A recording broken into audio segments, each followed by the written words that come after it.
करनाल जिले का एक गांव जिसमें एक फौजी जिसका नाम था संदीप सिंह, वो रिटायरमेंट लेके फौज में थे आ रहा था अपने 15 से 16 साल की नौकरी करके, सर्विस करके। उसके घर में 5 जी थे, फौजी, फौजी की वाइफ, एक छोरी, एक छोरा और फौजी की माँ। घर का गुजारा ठीक ठाक चल रहा था, हालांकि ज़्यादा बड़ा रैंक नहीं था। तो रिटायरमेंट के बाद जो पेंशन मिल रही थी संदीप ने, वह नाम मात्र की थी। तो इसी के साथ साथ वो पेंशन के साथ साथ ड्राइवरी का काम कराया करता, क्योंकि फौज में भी वो ड्राइवर था। तो ड्राइवरी का काम कराया करता एक प्राइवेट फर्म के अंदर। तो दोनों मिलाकर के उसके घर का गुजारा चल रहे थे। बच्चे बहुत अच्छे संस्कारी थे, बढ़िया थे, घरवाली भी बड़ा सपोर्टिव थी, माँ भी थी, बहुत अच्छा आशीर्वाद अपने परिवार में बना कर रखे थी, यानी बहुत बढ़िया माहौल था। बस एक छोटी सी कमी थी, अगर ज़्यादा आमदनी नहीं थी, बस गेल गुजारा चल रहा था।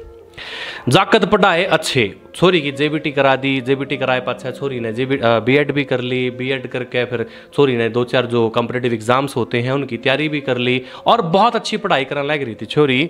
लेकिन आसपास के माहौल ने देख करके फौजी ने सोचा कि बहुत पढ़ ली छोरी, तो क्यों ना इसका ब्याह करा दें। और जे आगे कुछ पढ़ना चाहवा है तो आगे ले मैं बात कर लूँगा, तो उस पर छूट दिलवा दूंगा। तो अगला फिर इसने आगे अगर पढ़ना चाहवा है, कुछ करना चाहवा है, कोई तैयारी करना चाहवा है, किसी नौकरी ना करेगी तो अगले करवा देंगे, कोई दिक्कत नहीं है। तो चलो इस छोरी का रिश्ता कर देते हैं। तो फौजी ने अपनी छोरी से पूछा, अगर बेटा मेरी या तो चिंता है, यूँ मेरा ब्योत है और मैं चाहूँ हूँ कि तना न्यारे घर की न्यारे बार की कर दूँ, फिर मैं और तेरी माँ गंगा सी नहा लेंगे। एक बहुत बड़ी जिम्मेवारी होती है घर में एक धी का होना। तो बेटा क्या हम आपकी शादी कर दें?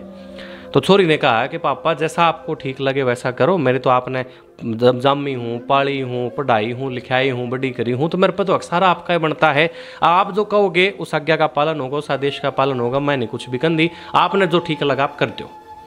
फौजी के चेहरे पे मुस्कान थी, फौजन के चेहरे पे मुस्कान थी कि हमारे बच्चे हमारे कहे में है। तो भाई टोना शुरू कर दिया छोरी का रिश्ता टोना शुरू कर दिया, कदे इस गांव में, कदे उस गांव में, कदे फलानी, कदे दिगड़ी, अलग अलग जगह जाकर के उन्होंने रिश्ता टोना शुरू कर दिया। किसी का कोई चीज़ ठीक पावे, किसी का कोई चीज़ ठीक पावे। फिर लागा सारा हिसाब किताब, फौजी ने अपनी छोरी का रिश्ता एक घर में कर दिया। वो घर फौजी से थोड़ा सा ठाडा पड़े था। दरअसल फौजी उनकी एक बात से इम्प्रेस्ड हो गया था। क्या थी बात? मैंने बोले, अका हमने छोरी 2 जोड़ी कपड़े में दे दियो ना, हमने दहेज का लालच, हमने कि में कुछ भी लालच। आपकी बढ़िया छोरी है, सुथरी है, पढ़ा रखी है, लिखा रखी है, इससे ज़्यादा हमने कुछ नहीं चाहिए। आप बस अपनी छोरी हमारा ब्याह दो, बेशक 2 जोड़ी कपड़े भी ना दियो, मैं भी हम अपने घर पे दे देंगे और हमने किसी चीज़ का कोई लालच नहीं है। तो फौजी ने भी एक चीज़ देखी, अगिन का ब्यों थोड़ा सा ठाडा है और हमारी छोरी है वह इकलौती है, पढ़ी लिखी है, संस्कारी भी है, इनकी बहू बन जाएगी, इन्हें भी अच्छा लगेगा, कितने न कितने हमारी छोरी का भी बढ़िया गुजारा हो जाएगा। तो चलो इसने इसे घर में ब्याह दे हैं। तो भाई अपना ब्योत बना करके सारा कुछ करके फौजी ने अपनी छोरी उस घर में ब्याह दी। अब चाड़ा ये पाट्या कि शादी की पहली रात को ही छोरी की पिटाई शुरू होगी। किसने करी? उसके दूल्हे ने। क्यों करी? क्योंकि उसका दूल्हा पहली बात तो रज का शराबी था और दूसरा सूखे नशे का जमा तगड़े वाला नशेड़ी। गाल में तो उसने ठाठा ले आया करते। पता नहीं यह बात फौजी तक क्यों नहीं पहुंची छोरी के बयान से पहले, लेकिन ईब तो ब्याह हो लिया था और शादी की पहली रात में ही पिटाई हो ली थी छोरी की। और छोरी समझ गई थी अक मेरे गिल्ला तो बुरी बन गई है, मेरे कर्म तो खराब हो लिए हैं, जमा फूट गए हैं, के करूँ के ना करूँ। छोरी ने भी कुछ भी समझ नहीं आ रहा था। 1 दिन देखा, 2 दिन देखा, 4 दिन देखा, रोज पिटाई हुए थी। शुरू में तो घर वालों को कुछ नहीं कहा, ना ससुराल पक्ष को कुछ कहा कि मन्ना पिट्टा है, ना अपने पियर पक्ष से कुछ कहा कि मन्ना पिट्टा है, ये है वो है। उसने सोचा कोई बात नहीं, थोड़े दिन में आपकी सेटिंग आ जाएगी। चलते चलते 2-3 महीने हो गए। उस 2-3 महीने में वो पिटाई खांदी प्रेग्नेंट भी होगी। तो एक दिन वह छुट्टियाँ में अपने घर जा रही थी तो अपनी माँ से बोली, अरे माँ हाँ बेटा, अगर मेरे गिल्ला इतनी बुरी बन रही है, मैंने रोज पिट्टा है, तो क्यों ना मैं उससे न्यारी हो लूँ। मैं मर जाऊंगी माँ उड़ा, मैंने साल भी पकड़ दी ना, 1.5 साल 2 साल तो घने दूर की बात है, मैंने साल भी पकड़ दी, क्योंकि मैंने तो पहले दिन ते पिट्टा है और मेरे तो जमा बुरा हाल कर रखा है, मैं नहीं जी सकती उड़ा, मैं तो अब तो तलाक ले हूँ और मैं तो अलग होना चाहूँ। जब छोरी की माँ ने यह बात सुनी तो छोरी की माँ ने कही, अगर बेटा तने एक बात का बेरा है। बोले के बेरा है? बोले पिट्टी तो मैं भी तेरे बाप ने बतेरी हूँ, लेकिन हमारे संस्कार ये कहते हैं कि जहाँ छोरी ब्याह दी गई है ना, वहाँ छोरी ने टिकना हुआ है, हर ऑप्शन में, हर कंडीशन में टिकना हुआ है। और बेटा ये तो कर्म का खेल से, क्या पता तेरे कर्मा में यो लिखा हो। तो छोरी बोली, अकमा जया बात कर्मा की है, जया बात भगवान ने लिख रखी है मेरे खाते में, मेरे कर्मा के खाते में, तो या तो मैं बदल दूंगी, मैं तो कल नए तलाक की अर्जी दे दूंगी, या फिर मैं तो कल तय अलग रहना शुरू कर दूंगी। बात सारी कर्मा की नहीं होती माँ। बात यह है माँ, अग थाने छोरा ढूंढण में गलती कर दी, थाने ब्यों तो देख लिया, छोरा नहीं देखा, खानदान नहीं देखा। माँ की आंखें में आंसू थे, छोरी की आंखें में आंसू थे, कर के सके थे कुछ नहीं। और 6-7 महीने की वो प्रेग्नेंट थी, रोज मार खांदी, घर का काम कर दी, सारी चीजें चल रही थी। उस छोरी का एक देवर था, नाम था विशाल। देवर और बाबी का रिश्ता एक माँ बेटे पर का रिश्ता था, घना प्यारा रिश्ता था। ना बाबी अपने देवर के बारे में गलत सोचे थी, ना देवर अपनी बाबी के बारे में गलत सोचे था। देवर भी बड़ा अच्छा पढ़ा लिखा, कंपटीटिव एग्जाम्स की तैयारी करने वाला, और उसका देवर किसी एक छोरी ने चाया करे था। और यह बात उसकी बाबी ने यानी इस छोरी ने बेरा थी। तो चाया करे था तो उसने आपस में डिस्कस कर ली, बात करा दी, बाबी ने बात सुन ली। बाबी ने फिर उन दोनों का आपस में रिश्ता भी करवा दिया, बात चलवा के, और अपना बढ़िया गुजारा चल पड़ा।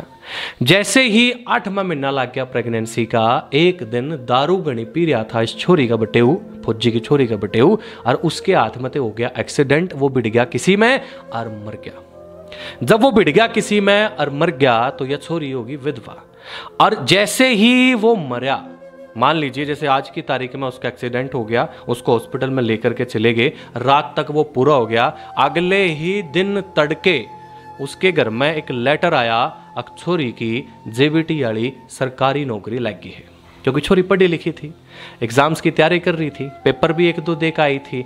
और उसके बाद जैसे ही वो शाम ने गुजरा, अगले दिन तड़की उसके हाथ में लेटर था, अगवा फलाने स्कूल में सरकारी नौकरी लग गई है जेबीटी टीचर के रूप में।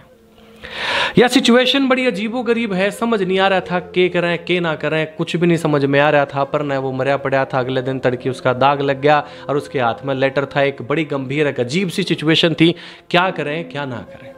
तीसरे दिन फूल चुगया कराए हैं शमशान घाट में जाकर के, वो भी हो लिया है।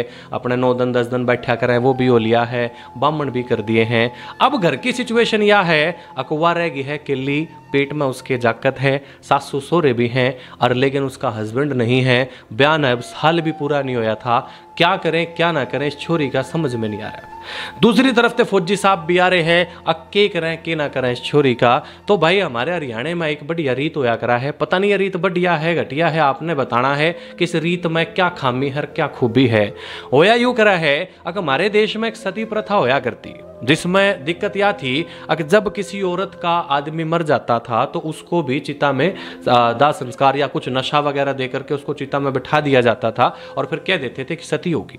इसको खत्म करने के लिए एक लत्ता उड़ाने वाला ऑप्शन हमारे कल्चर के अंदर आया था। तो उस छोरी ने या उस लगाई ने छोटे का बिठा दिया करे। यही विचार फौजी का, फौजन का, उसके सिमधी का, सिमधन के दिमाग में चल रहा था, क्यों ना इस छोरी ने विशाल का बिठा दे। तो विशाल के साथ डिस्कस करने लगे कि विशाल भाई सिचुएशन यह है, समाज यू है, और इस सिचुएशन में इस तरह की चीज करा है, और तो बता तेरा क्या ख्याल है। थोड़े के पैरा तले थे जमीन खिसक गई। क्यों? क्योंकि वो चाया किसी और ने करे था। और यह बात उसकी बाबी ने भी बेरा थी। अब बाबी के भी दिमाग में ऐसा कोई ख्याल नहीं कि मैं देवर के लिए ब्याह कराऊंगी। देवर के भी ऐसे दिमाग में कोई ख्याल नहीं कि मैंने बाबी के लिए ब्याह कराना पड़ेगा, क्योंकि उनके दिमाग में कभी भी किसी भी तरह की अश्लीलता या गलत चीज नहीं थी। माँ बेटे जैसा रिश्ता था दोनों के बीच का। अब उनको समझ में नहीं आ रहा था क्या करूं क्या ना करूं। अब छोरे को समझाया गया कि भाई नुन्नू करना पड़ेगा, यह समाज की इज्जत है। देखो यह छोरी है, बगैर पति अब रह नहीं पाओगी। क्यों? क्योंकि इसके पेट में बच्चा है, क्योंकि बच्चे को जब जन्म देगी और जब इसने किसी और का ब्याह है, क्या पता वो एक्सेप्ट करे कि ना करे। तो हमारी सूझबूझ, हमारी सोच, हमारे कल्चर, हमारा अनुभव यूं कहने लग रहा है अगर बेटा तो इसके बच्चे ने बाप का प्यार दे दे, तो इसका पति बन जा, तो इसने लत्ता डाले। अब छोरा समझ नहीं पा रहा था कि इन बातों का के जवाब दूं के ना जवाब दूं। एक तरफ तो अपना प्यार उसने दिखे था, एक तरफ दिखे था घर की जिम्मेदारी, संस्कार और बहुत सारी चीजें। तो छोरे ने कहा अगर जी कोई बात नहीं, मैं आप लोगों के साथ हूं, आपके फैसले के साथ हूं, आप एक बार उन्हें पूछ लो। फिर उन्होंने कहा अका मुझसे तो पूछ लेंगे, तो बता तो राजी है क्या? तो उसने कहा कि कोई बात नहीं जी, मैं आपके साथ हूं, आप जो कहोगे हम कर लेंगे, कोई दिक्कत नहीं है। एक बार उसने पूछ लियो अकबर राजी है या नहीं है। फिर वह उसने पूछण चले गए छोरी ने छोरी के श्याम स्थिति रख दी कि नुन्नू करके तना तेरे देवर का बैठाऊंगे। अब छोरी के मन में उथल पुथल चल रही है, फिर भी छोरी को समझाने की वो कोशिश कर रहे हैं अगर बेटा बिना पति गुजारा नहीं है जिंदगी में, क्योंकि तेरे पेट में बच्चा है, तो प्रेग्नेंट है, बच्चे को जन्म दे करके अकेले क्यों कर संभालेगी चीजा ने। हालांकि तेरी नौकरी है लेकिन अकेली नौकरी बिना साथ के काम क्यों कर करेगी, तना साथ की भी जरूरत है। नौकरी तेरे हाथ में है, गुजारा तेरा बढ़िया चल जाएगा और घर के घर में तेरा ब्याह हो जाएगा और बढ़िया यो जो छोरे का चाचा ले ले, यो इस बच्चे ने चाहे छोरी हो चाहे छोरा हो बाप का प्यार दे सका है, कोई और दे सका है इसकी हम गारंटी नहीं ले सकते हैं। तो बेटा क्यों ना विशाल गिल्ला ब्याह करा ले।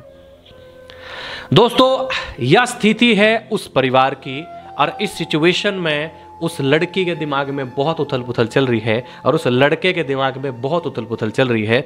आप लोगों को पूछने के लिए उन्होंने मुझे फोन किया कि अंकुश भाई अपने चैनल के माध्यम से अपने दर्शकों ने एक बात पूछो, किस स्थिति में उन लोगों ने क्या करना चाहिए। क्या उस भाभी ने अपने देवर गिल्ला ब्याह कर लेना चाहिए, जिंदगी की एक नई शुरुआत कर लेनी चाहिए। क्या वो उसने पति के रूप में स्वीकार कर पाएगी और क्या वो लड़का विशाल अपनी भाभी ने अपनी पत्नी के रूप में स्वीकार कर पाएगा। अगर इन दोनों का आपस में ब्याह भी हो जाता है तो उस लड़की का क्या होगा जिसके विशाल प्यार कराया करता या जिसके साथ उसका रिश्ता होया था, उस लड़की का क्या होगा। एक बड़ी असमंजस वाली सिचुएशन है, एक बड़ी अजीबोगरीब सिचुएशन है, समझ में नहीं आ रहा है क्या सही है क्या गलत है।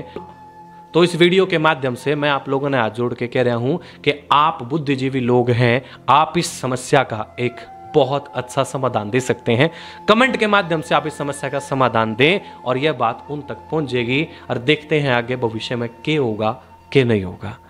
राम राम जी सारा ने।